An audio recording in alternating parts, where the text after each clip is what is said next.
대표님은 책을 많이 읽어야 하는 이유가 뭐라고 그러니까 지금 사는 생각하시나요? 부분에 만족하신다면 굳이 책 읽을 필요 없어요. 그냥 네. 뭐 지금 사는 대로 살면 되죠. 그렇죠. 뭐 책까지 읽어가면서 괜찮게. 그런데 책을 읽어야 하는 이유는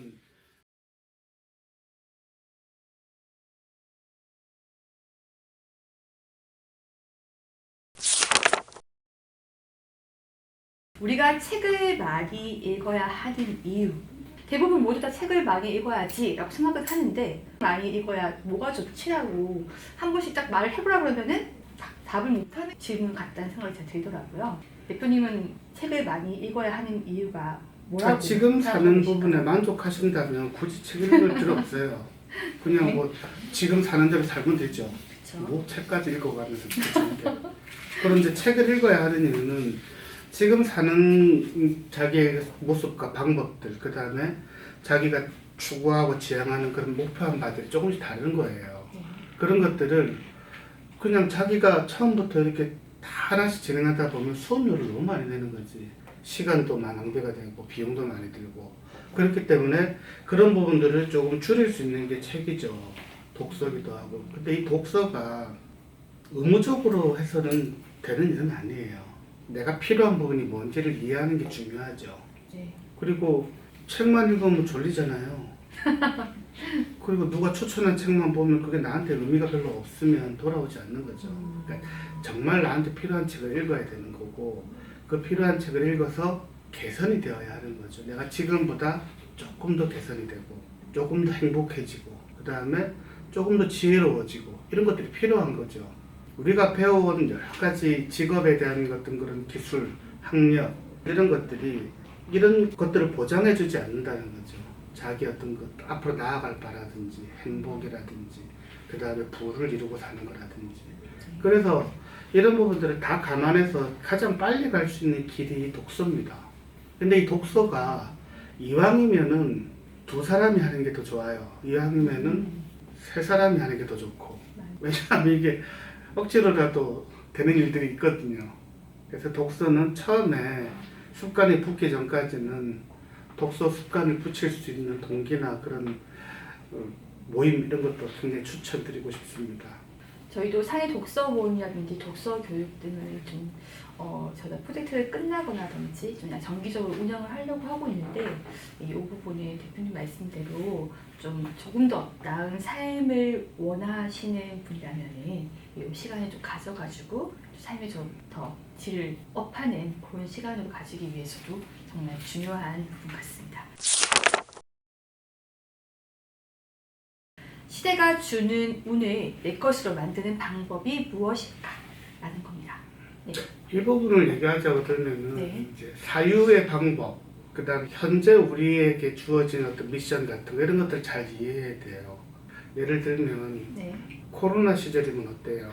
많은 자영업자들이 힘들잖아요. 그럴 때는 그 아닌 다른 방법이 더 있을 거라고요. 현실에서 주어지는 여러 여건들이 거기에 안주하고 그걸 계속 하려고만 하다 보면은 힘들단 말이에요. 그래서 방법의 전환, 인식의 전환, 관점의 전환들이 필요한 거죠. 이런 것들을 적극적으로 혁신을 이루어 나가야만이 운이 오는 거예요. 어제 오는 일이 계속 이틀, 3일, 4일, 5일, 6일, 10일, 뭐 한 달 이렇게 계속 이어지다 어느 날 갑자기 그 일이 안 이루어질 수도 있죠. 뭐 누가 코로나가 올 줄 알았나요? 그냥 뭐 끝나버린 거잖아요. 그럼 그 사람들은 뭐 해야 되는 건가요? 뭔가 다른 방법을 찾아야겠죠, 그죠? 뭐 솔루션을 제공할 수 있는 건 아니지만 시대를 이겨낼 수 있는 그런 그 관찰과 혁신을 계속 해나가야 되는 거죠. 그래서 그런 부분들 하다가 보면은 그런 거를 극복할 수 있는 사람들을 만나게 되고, 그런 사람들을 통해서 나 자신도 혁신할 수 있는 방안을 찾게 되는 것들, 그런 것들인 거죠. 저희 회사는 이렇게 코로나 시절에는 오히려 더 좋죠. 이쪽에서 이제 더 많은 일을 할 수 있는 그런 기회가 오잖아요. 그러니까 마냥 좋은 것도 나쁜 것도 없는 그런 거죠. 운이. 그럼 운이라는 것을 어떻게 생각해야 될지 고민해 봐야 될 지점이 있는 거죠. 말씀하신 대로 계속 그 개선이라는 부분이 나오네요. 예, 뭐 그런 어쩔 수 없는 그 시대에 따라 가지고 마냥 좌절하지 수만 없지 않느냐. 이제 그것에 대해서 계속 생각해보고 또 다시 다른 기회는 없을지를 계속 개선 사항을 하는 것이 중요하다는 말씀 같습니다.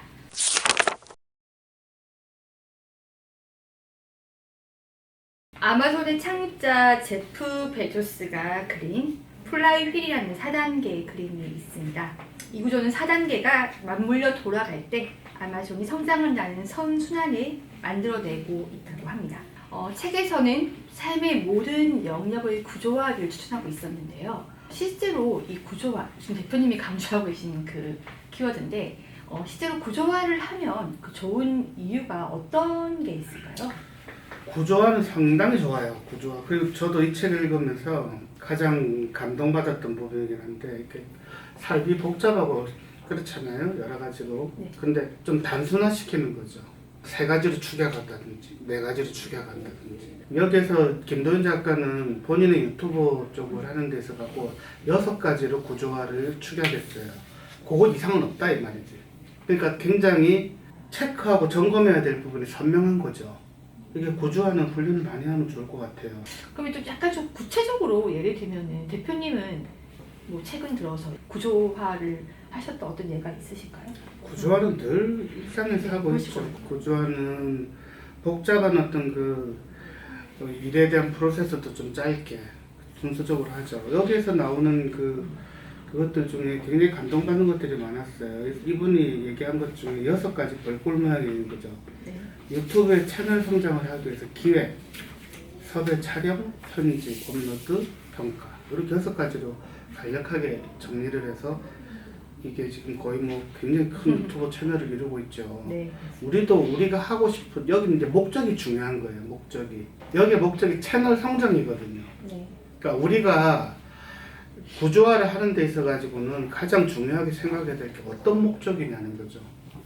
어떤 목적. 내가 다이어트를 한다고 세운다면 다이어트의 목적이 있죠. 그럼 다이어트를 하기 위해서는 어떻게 해야 돼요? 우리 잘 알죠. 조금만 먹으면 되잖아요. 운동 좀 하고 몇 가지가 다 이루어지는 거죠. 그러니까 여기에서 이제 우리가 구조화를 시켰을 때 그 구조화를 시켜야 되는 그 목표 이게 되게 중요해요.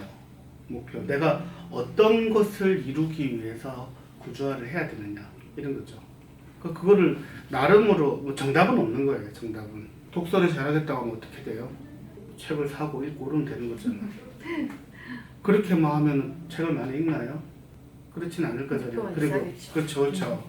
그런 것들이 있어야 되는 거죠. 내가 어떤 책을 어떻게 그래서 쭉 생각을 해봐야 되는 거죠. 그래서 프로세스를 정해야 되는 거예요. 근데 이거는 많은 훈련을 하면 좋을 것 같아요. 이게 약간 일상생활의 모든 것들을 정말 딱딱 좀 구조화 시킬 수 있다면 되게 뭐 좋은 그렇게 할 수 있다면 굉장히 있겠네요. 좋을 네. 텐데 우리가 로봇도 아니고 그렇게 살 수는 없을 것 같아요. 그쵸. 그래서 우리 삶에 있어가지고 가장 중요한 우선순위를 생각해 보는 거예요. 현재 나한테 가장 중요한 게 뭐냐 이거지. 네. 지금 제일 중요한 게 그런 거를 구조화하는 습관을 들이면 좋을 것 같아요.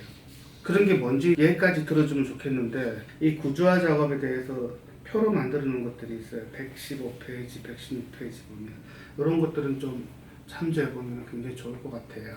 여기도 보면 당신의 목표는 무엇인가? 당신의 목표를 이루기 위해 해야 할 일을 키워드로 알려보자. 그러니까 결국은 목표가 무엇이냐는 거죠. 계속 나오고 있어요. 이 우선순위, 목표, 개선. 음. 네, 아주 중요한 키워드일 것 같고 계속 생각하면서 이 모든 것을 적용을 한다면 조금 더 나은 삶을 위한 걸음이 될 것 같습니다.